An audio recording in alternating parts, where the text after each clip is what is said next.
सभी भाइयों को जय हिंद। मैं उम्मीद करता हूँ आप लोग बहुत अच्छे होंगे, स्वस्थ होंगे, आप लोग की पढ़ाई अच्छी चल रही होगी। तो चलिए प्रैक्टिस सेट नंबर हम 8 देखते हैं। मूल विधि का पहला क्वेश्चन हमारा, उत्तर प्रदेश जमींदारी उन्मूलन और भूमि सुधार अधिनियम लागू होने की पहले कितने प्रकार की जमींदारी जोतन व्यवस्था थी? Option A 11, option B 12, option C 13, option D 14, विकल्प डी से हो जाएगा 14। ठीक है, विकल्प डी 14। क्वेश्चन नंबर हम देखते हैं 2, क्या उच्चतम न्यायालय अपने अंतिम आदेश पर पुनर्वलोकन का विचार कर सकता है? हाँ, बी नहीं, हाँ, सी देखते हैं हाँ अथवा नहीं, उपरोक्त सभी विकल्प में हाँ कर सकता है। ठीक, क्वेश्चन नंबर देखते हैं 3, एक मानवाधिकार कार्यकर्ता द्वारा दायर की गई जनहित याचिका ने इस बात पर बल दिया कि चिकित्सा के पेशे से जुड़े हर सदस्य का यह सर्वोपरि दायित्व है कि वह किसी भी प्रक्रियागत औपचारिक की प्रतीक्षा न कर सके, हर घायल नागरिक को जल्द से जल्द चिकित्सा सहायता उपलब्ध कराए। ऑप्शन ए एपी गुप्ता बनाम भारत रंग, बी मध्य प्रदेश राज्य बनाम मदन लाल, सी देखते हैं मध्य प्रदेश बनाम आंध्र प्रदेश राज्य, डी देखते हैं परमानंद कटारा बनाम भारत संघ। विकल्प इसका डी से हो जाएगा कि यदि किसी का एक्सीडेंट हो जाता है या कोई भी दिक्कत हो जाती है तो कोई भी नियरेस्ट जो हॉस्पिटल होगा वो इलाज करने से मना नहीं करेगा, मना करेगा तो उसका लाइसेंस निरस्त हो सकता है। ठीक, क्वेश्चन नंबर 4 देखते हैं। एक प्रकार का साइबर अपराध है जिसमें बहुत अधिक संख्या में उपयोगकर्ताओं को वांछित थोक संदेश अंधाधुंध भेजे जाते हैं। ऑप्शन है साइबर स्टैकिंग, बी साहित्यिक चोरी, सी जालसाजी फिशिंग, डी अप संदेशन स्पैमिंग। विकल्प डी इसका हो जाएगा अप, विकल्प डी से हो जाएगा अप संदेशन स्पैमिंग। ठीक है, क्वेश्चन नंबर हम देखते हैं 5 का, सूचना क्या है 5, सूचना प्रौद्योगिकी अधिनियम 2000 की धारा कंप्यूटर संसाधनों का उपयोग करके प्रतिरूपण द्वारा धोखा देने की सजा संबंधित है।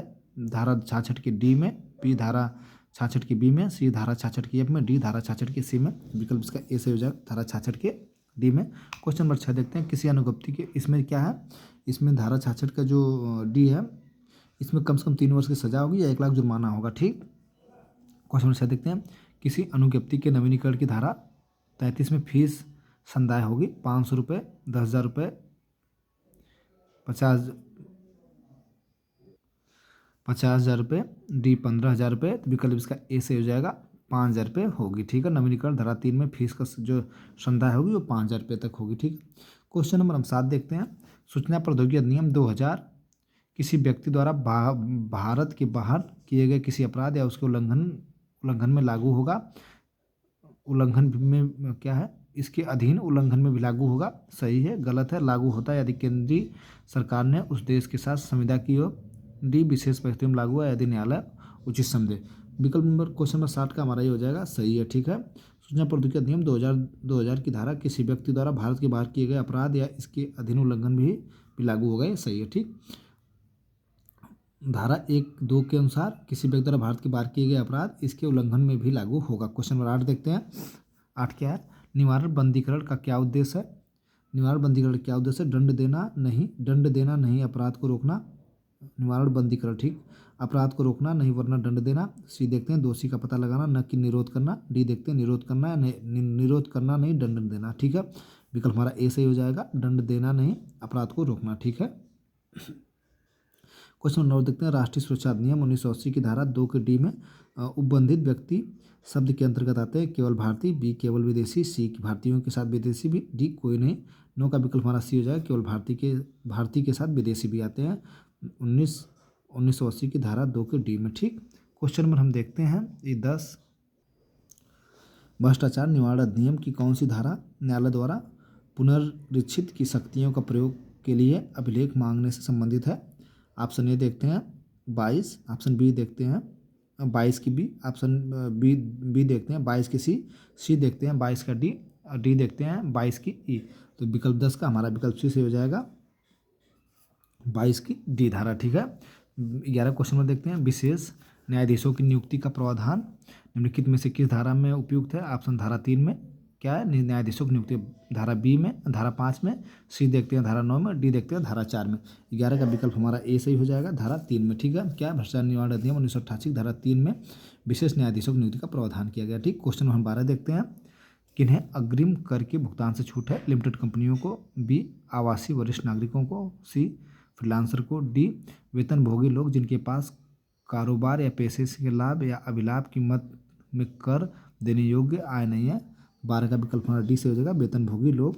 ठीक, क्वेश्चन नंबर 13 देखते हैं, आयकर कृषि आयकर अधिनियम क्या है? कृषि आयकर अधिनियम की धारा निम्नलिखित में से के अंतर्गत कर मुक्त है? धारा 6 के, धारा 10 के, सी देखते हैं धारा 10 के ए, डी देखते हैं धारा 10 का 2। तेरह का विकल्प हमारा सी से हो जाएगा। क्या है? धारा 10 का एक क्या है? कृषि आय, कृषि आय में छूट है। ठीक। धारा 64 के 2 में हिंदू अविभक्त कुटुंब के सदस्य के रूप में। 2 का ए देखते हैं, किसी ऐसे फार्म का भागीदार व्यक्ति जो फार्म की कुल आय में उसका अंश हो। ठीक है। क्वेश्चन नंबर हम 14 देखते हैं। क्वेश्चन नंबर 13 देखते हैं। 13 का फिर से एक बार एक्सप्लेनेशन पूरा देख लेते हैं सही से। आयकर अधिनियम की धारा 10 के अनुसार किसी व्यक्ति की पूर्व वर्ष की कुल आय संगणित करने में निम्नलिखित खंडों में आने से आने वाली कोई व्यक्ति आय निम्नलिखित नहीं की जाएगी। जैसे कृषि आय कोई हो उसमें छूट है। धारा 64 के 2 में हिंदू अविभक्त कुटुंब के सदस्य के रूप में हो। धारा 2 का ये है जो उसमें किसी ऐसे फार्म या भागीदार व्यक्ति हो फार्म की कुल आय में उसका अंश हो। ठीक है। इन सब को कृषि आयकर में इतने मतलब इतने में कर मुक्त है। इतने जो चीज़ें 3 चीज़ें हैं। ठीक। क्वेश्चन नंबर 14 देखते हैं। सूचना का अधिकार अधिनियम 2006 के तहत न्यायालय के क्षेत्राधिकार वर्जित है। धारा 22 के अंतर्गत, धारा 23 के अंतर्गत, सी धारा 24 के अंतर्गत, डी धारा 25 के अंतर्गत। 14 का विकल्प हमारा बी सही हो जाएगा, धारा 23 के अंतर्गत। ठीक है। क्वेश्चन नंबर 15 देखते हैं। सूचना अधिकार अधिनियम 2005 की धारा 23 न्यायालयों की अधिकारिता के वर्जन का प्रावधान करती है, धारा 23 के अंतर्गत। ठीक है। क्वेश्चन नंबर 15 देखते हैं। 15 में क्या है? 15 में है निम्नलिखित में से किसमें सूचना के लिए प्रदान किए जाने से छूट है? ऐसी सूचना जिसके प्रकटन से भारतीय संप्रभुता और अखंडता पर प्रतिकूल प्रभाव पड़े। बी देखते हैं राज्य सुरक्षा पर प्रतिकूल प्रभाव पड़े। सी देखते हैं रणनीति वैज्ञानिक या आर्थिक हित में न हो। डी उपरोक्त सभी। तो 15 का विकल्प हमारा सही हो जाएगा, डी उपरोक्त सभी। ठीक है। क्वेश्चन नंबर 16 देखते हैं। सूचना का अधिकार अधिनियम भारत के राजपत्र में प्रकाशित है 17 जून 2005 में। सूचना का अधिकार ठीक 21 जून 2005 में, 27 जून 2005 में। डी देखते हैं 30 जून 2005 में।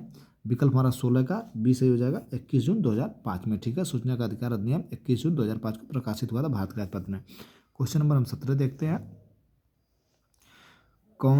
संयुक्त राष्ट्र की एक अंतर्राष्ट्रीय मानव अधिकार संधि कौन सी है जिसका उद्देश्य है दिव्यांग व्यक्तियों को अधिकार की रक्षा देना? Option A Amnesty International, B देखते हैं राष्ट्रीय मानवाधिकार पर संयुक्त राष्ट्र पुस्तिका, सी देखते हैं वैश्विक अधिकार, डी देखते हैं विकलांग व्यक्तियों के अधिकारों पर संधि पत्र।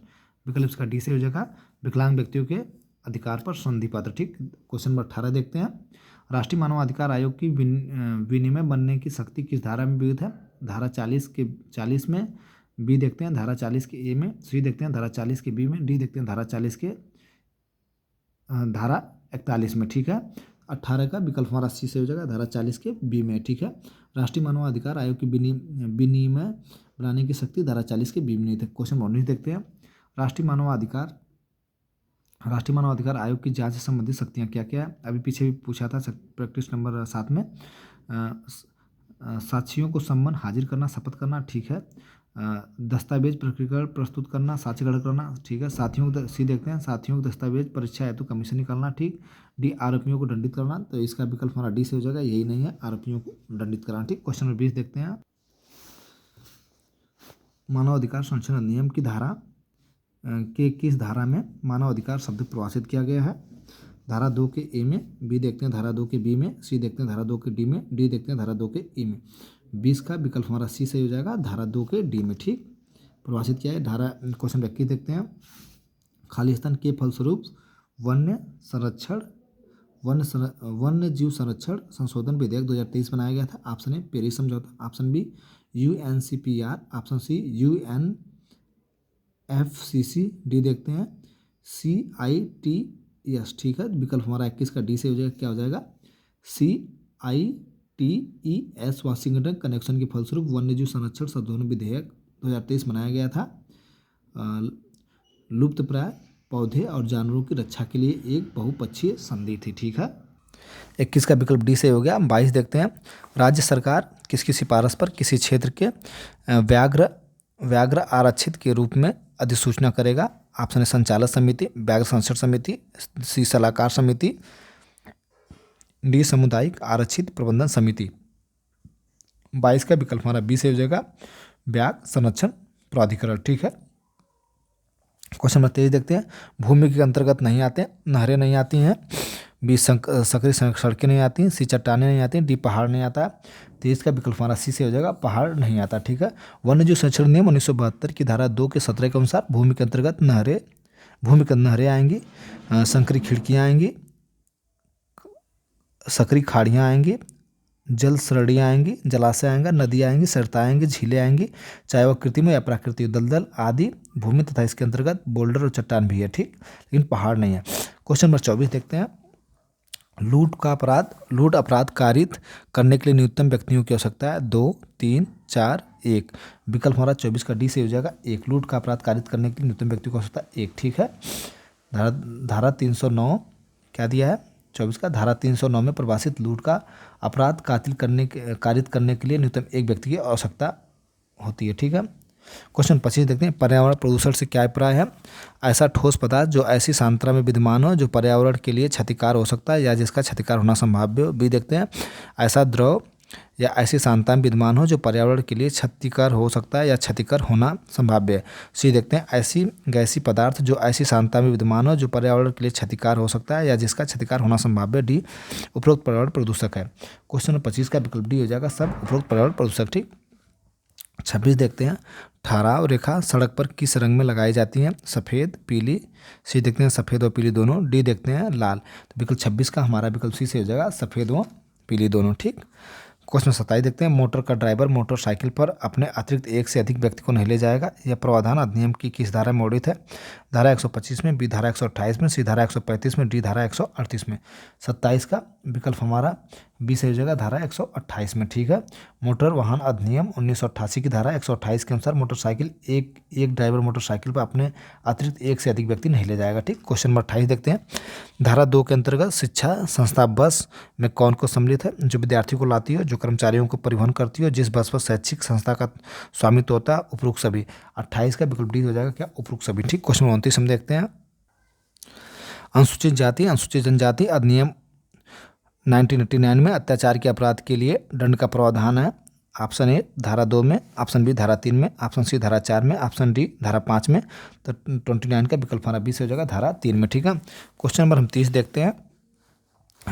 किशोर न्याय बालकों की देखरेख और संरक्षण अधिनियम 2015 की किस धारा में विधि का उल्लंघन करने वाला बालक पर वासित? धारा 2 के 14 में, धारा 2 के 13 में, धारा 2 के 12 में, धारा 2 के 11 में।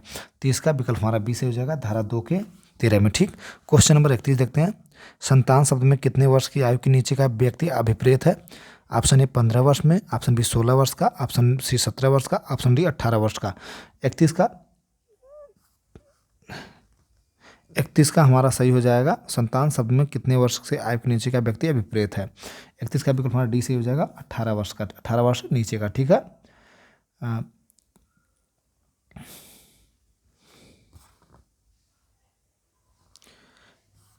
घरेलू हिंसा पढ़ देते हैं 32 का सॉल्यूशन। 31 का सॉल्यूशन पढ़ देते हैं। घरेलू हिंसा महिलाओं संरक्षण नियम 2002 की धारा 2005 की धारा 2 में के अनुसार बालक संतान में यदि कोई ऐसा व्यक्ति अभिप्रेत है जो 18 वर्ष से कम आयु या अंतर्गत उसे कोई दत्तक या सौतेला या पोषित बालक है तो। ठीक है। क्वेश्चन नंबर हम 32 देखते हैं। अपराधी द्वारा कारित अपराध प्रज्ञेय है अथवा अप्रज्ञेय है, जमानती है अथवा गैर जमानती है। इसका निर्धारण निम्नलिखित में से उल्लेखित प्रावधान से होता है। भारतीय न्याय संहिता, बी साक्ष्य अधिनियम, सी पुलिस रेगुलेशन, भारतीय नागरिक सुरक्षा संहिता 2023। ठीक है। तो 32 का विकल्प हमारा डी से हो जाएगा। 32 का विकल्प डी से हो जाएगा क्या है? भारतीय नागरिक सुरक्षा संहिता 2023। ठीक है। क्वेश्चन नंबर 33 देखते हैं। भारतीय नागरिक सुरक्षा संहिता 2023 की धारा 164 के तहत एक कार्यकारी मजिस्ट्रेट दंडाधिकारी पक्षों को एक विवादित सचल संपत्ति के संदर्भ में अपना दावा लिखकर प्रस्तुत करने का आदेश दे सकता है यदि विवाद के कारण शांति भंग होने की संभावना हो, यदि विवाद में एक संयुक्त परिवार शामिल हो, सी यदि विवाद पारंपरिक अधिकारों से संबंधित हो। ए से हो जाएगा, बी और सी दोनों से हो जाएगा, सी देखते हैं ए से हो जाएगा, ए और बी, सी तीनों से हो जाएगा डी का। क्वेश्चन नंबर 33 का विकल्प सी है, ए सही हो जाएगा यदि विवाद के कारण शांति भंग होने की संभावना हो। ठीक। क्वेश्चन नंबर 34 देखते हैं। भारतीय नागरिक सुरक्षा संहिता 2023 के अंतर्गत जांच की जाती है केवल मजिस्ट्रेट द्वारा, बी पुलिस अधिकारी द्वारा, सी केवल सत्र न्यायालय द्वारा, डी मजिस्ट्रेट व न्यायालय द्वारा। तो क्वेश्चन नंबर 34 का विकल्प हमारा डी से हो जाएगा मजिस्ट्रेट व न्यायालय द्वारा। ठीक है। भारतीय नागरिक सुरक्षा संहिता 2023 की धारा 2(1) के अनुसार जांच से विपरीत है। विचार में किसी ऐसे प्रत्येक जांच को मजिस्ट्रेट या न्यायालय द्वारा की जाएगी। क्वेश्चन नंबर 35 देखते हैं। क्या है? भारतीय न्याय संहिता की धारा 80 के अंतर्गत दहेज हत्या के लिए जिम्मेदार व्यक्ति को न्यूनतम कितने वर्ष सजा होगी? ऑप्शन 3 वर्ष, ऑप्शन बी 7 वर्ष, ऑप्शन बी 5 वर्ष, ऑप्शन डी 12 वर्ष। तो 35 का विकल्प हमारा बी से हो जाएगा 7 वर्ष। ठीक है, सजा होगी। क्वेश्चन नंबर 36 देखते हैं। एक नाबालिग लड़की के साथ बलात्कार करते हुए पाया जाता है। ठीक, एक नाबालिग, ठीक, ब का पर अतिक्रमण करता है जो उसे गंभीर रूप से घायल करता है। ब ने उसे क्या अपराध किया है? धारा 307 भारतीय न्याय संहिता, धारा 325 भारतीय न्याय संहिता।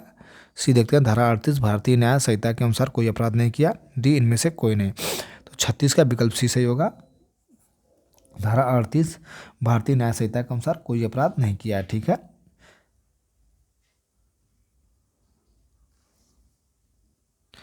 देखिए कितना अच्छा क्वेश्चन है। धारा 38 के अनुसार भारतीय संहिता के अनुसार कोई अपराध नहीं किया। देखते हैं। एक लड़की नाबालिग है। ठीक है, जो है एक लड़की नाबालिग है के साथ बलात्कार करते हुए पाया जाता है। जो है कि एक नाबालिग लड़की के साथ बलात्कार करते हुए पाया जाता है।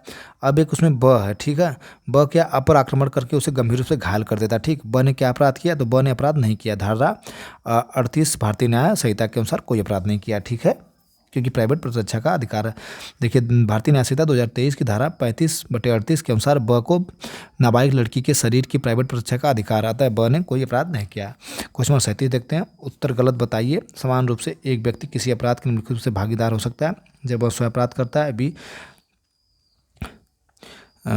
जब वो अपराध करने में भाग लेता है। सी जब वो घटनास्थल उपस्थित होता है। डी जब वो किसी अन्य व्यक्ति को अपराध कारित करने में अपना अभिकर्ता एजेंट बनाता है या प्रेरित करता है। तो विकल्प हमारा 37 का सी सही हो जाएगा। जब वो घटनास्थल पर उपस्थित होता है। समान रूप से व्यक्ति किसी अपराध में निम्न रूप से भागीदार हो सकता है: जब वो स्वयं अपराध करता है, और जब वो अपराध करने में भाग लेता है, या जब किसी भी अन्य व्यक्ति को अपराध कारित करने में अभिकर्ता एजेंट बनाता है, प्रेरित करता है। घटनास्थल पर उपस्थित होना अपराध में भागीदार नहीं बनाता है। ठीक, जब आप घटनास्थल उपस्थित हो उसके लिए आप ऐसा नहीं है कि आप भागीदार नहीं होंगे। ठीक, क्योंकि आपने नहीं कुछ ऐसा किया। क्वेश्चन नंबर 38 देखते हैं। निम्नलिखित में से सही कथन इंगित करें। अपराध एक अवैधानिक कृत्य है। अपराध एक धर्म विरोधी कृत्य है। अपराध एक अनैतिक कृत्य है। डी अपराध एक सामाजिक विरोधी कृत्य है। तो 38 का विकल्प हमारा ए से हो जाएगा। अपराध एक अवैधानिक कृत्य है। भारतीय नागरिक सुरक्षा संहिता 2023 में अपराध शब्द को परिभाषित किया गया है। किसमें? धारा 2 के 1 के सी में, धारा 2 के 1 के पी क्यू में, धारा 2 के 1 में जी में, धारा 2 के 1 के एन में। ठीक, तो अपराध शब्द को परिभाषित किया गया है। अपराध शब्द को परिभाषित किया गया धारा 2 के 1 के जी में। ठीक है, क्वेश्चन नंबर 40 देखते हैं। भारतीय न्याय संहिता 2023 में अपराध शब्द को परिभाषित किया गया। भारतीय न्याय संहिता 2023 में अपराध को परिभाषित किया गया है। तो अपराध को धारा 2 के 24 में परिभाषित किया गया है। भारतीय नागरिक सुरक्षा संहिता थी, ये भारतीय न्याय सुरक्षा संहिता। ठीक है, तो 2 के 4 में परिभाषित किया गया। ठीक है, और जो ये भारतीय नागरिक सुरक्षा संहिता में जो अपराध परिभाषित किया गया था, धारा 2 के 1 के जी में परिभाषित किया गया था। ठीक, प्रैक्टिस नंबर 18 मूल विधि का समाप्त हुआ। थैंक यू, धन्यवाद।